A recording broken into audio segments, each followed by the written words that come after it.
Okay, thank you everyone. I am Dr. Yidersal, Anesthesiology resident at the Black Line or the Burambasa Specialized Hospital at Addis Ababa University.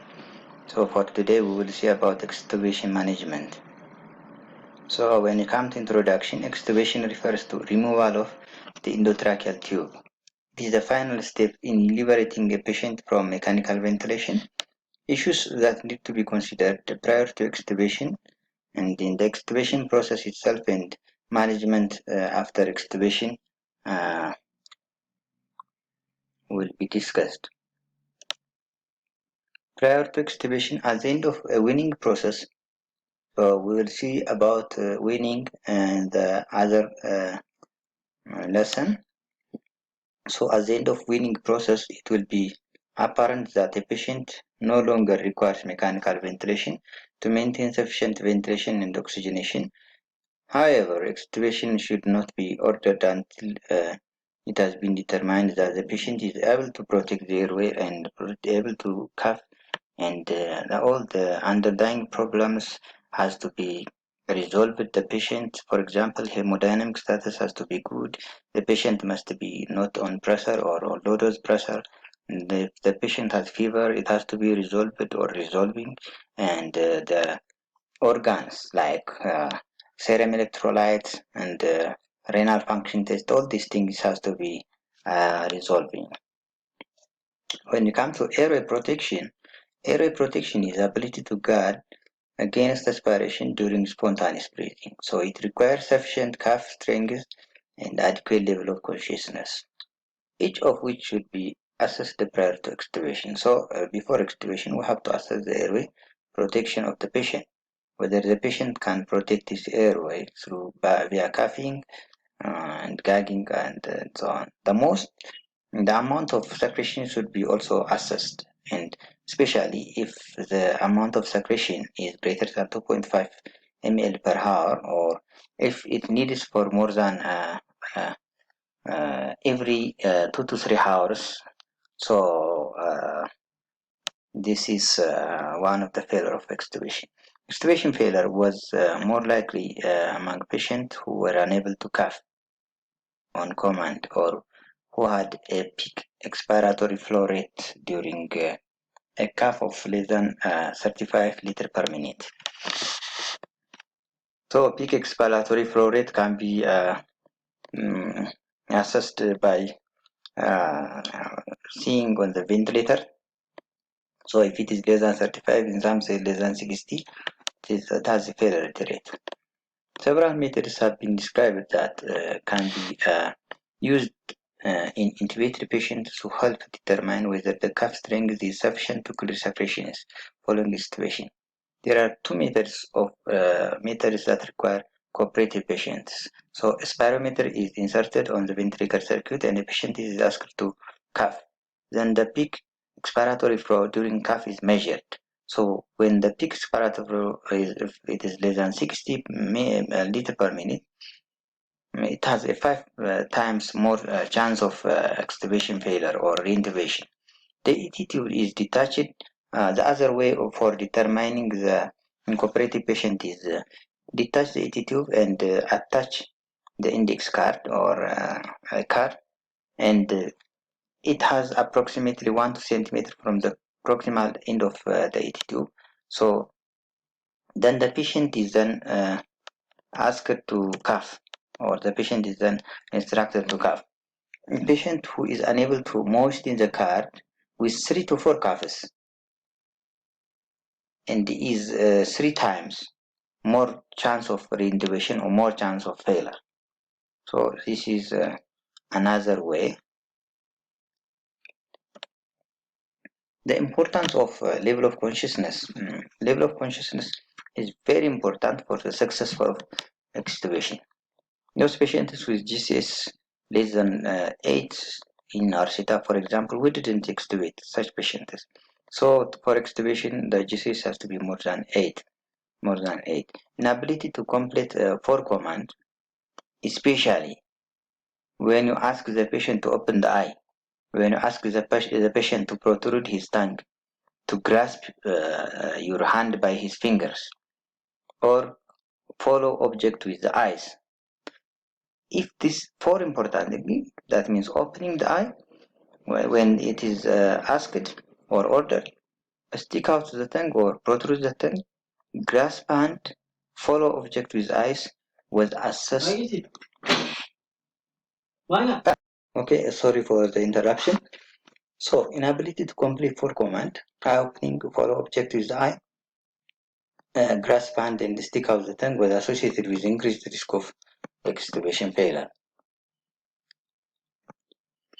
When all these three risk factors were present, the incidence of extubation failure is almost 100% compared to 3% when all of these commands or all of these criteria are fulfilled. So the patient reduced cough, peak expiratory flow less than 60, and increased sputum volume.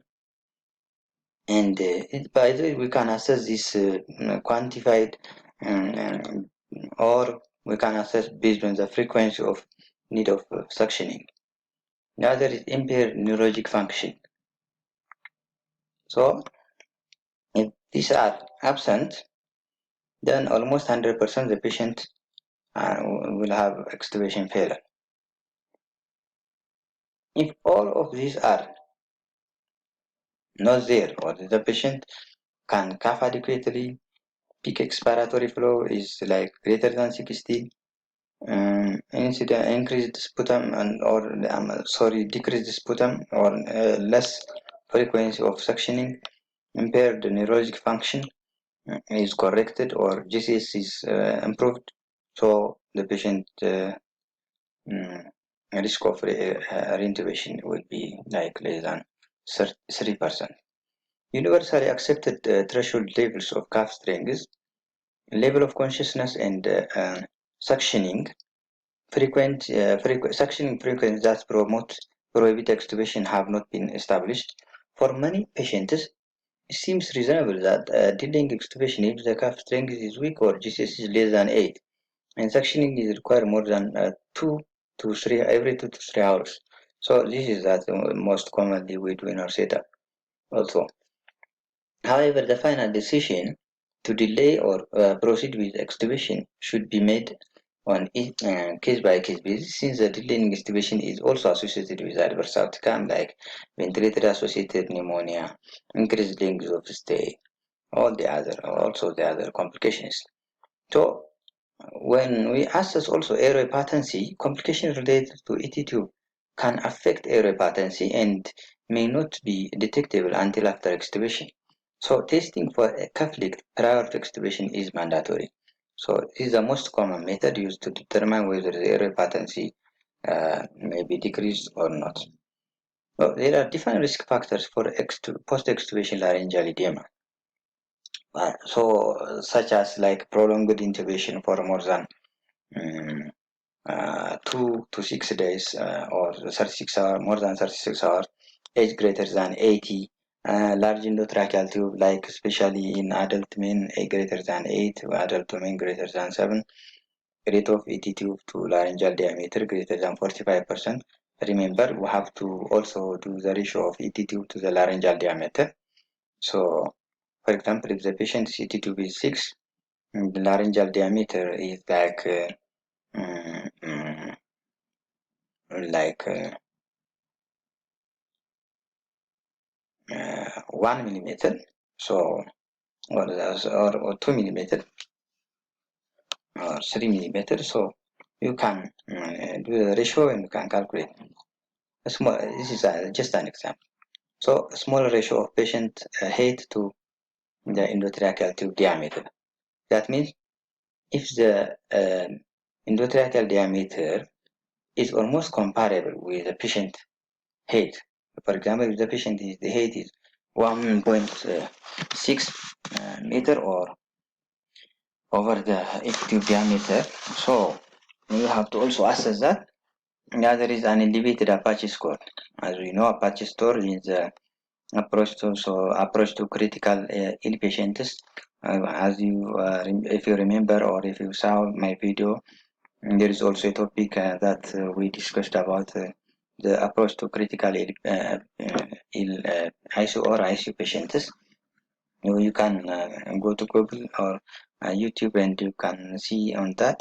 So if the Apache score is elevated, especially greater than 12, the other is disease is, as I said, less than 8. The other is traumatic intubation. Female gender is also a risk factor. History of asthma. If the patient has history of asthma. The other is excessive tube mobility due to insufficient fixation. So if the tube is not fixed, so you have to assess always the attitude of the dips and the cuff also. The other is insufficient or lack of sedation, aspiration, presence of oropharyngeal or nasopharyngeal tube. All these are risk factors. When it comes to cuff leak refers to normal airflow around the endotracheal tube after the cuff of it tube is deflated. Its absence suggests that there is a reduced space between it tube and the larynx. This may be due to laryngeal edema. Another differential is laryngeal injury. The other is secretions. The other is large tube, which are more for the patient's appropriate age and weight. The other is within a relatively small larynx due to different things. The other is patients without a cuff leak are at increased risk of post-extubation stridor. So cuff leak suggests that the patient will have risk of stridor.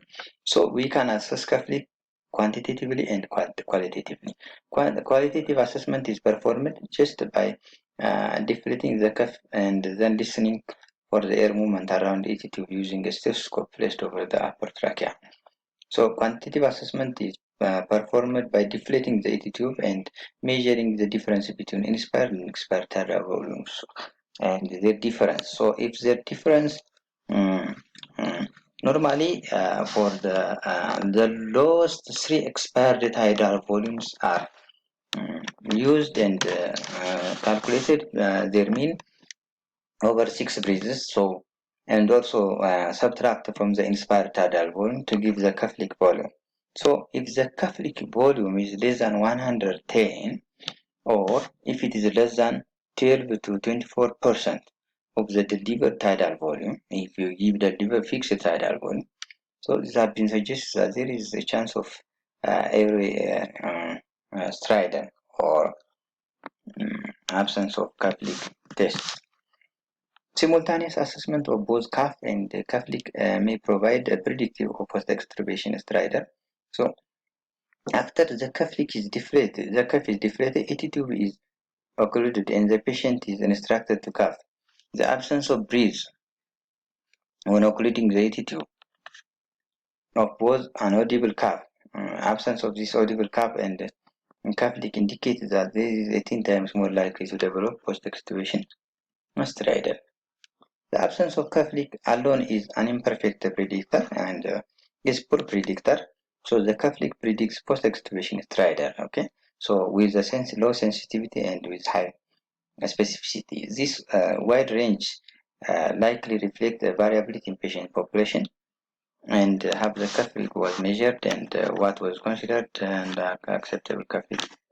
So a pooled analysis found a sensitivity and specificity of 56 to 90% respectively. So it has high specificity in cuff leak for stridor. Many patients are safely extubated despite absence of this cuff leak.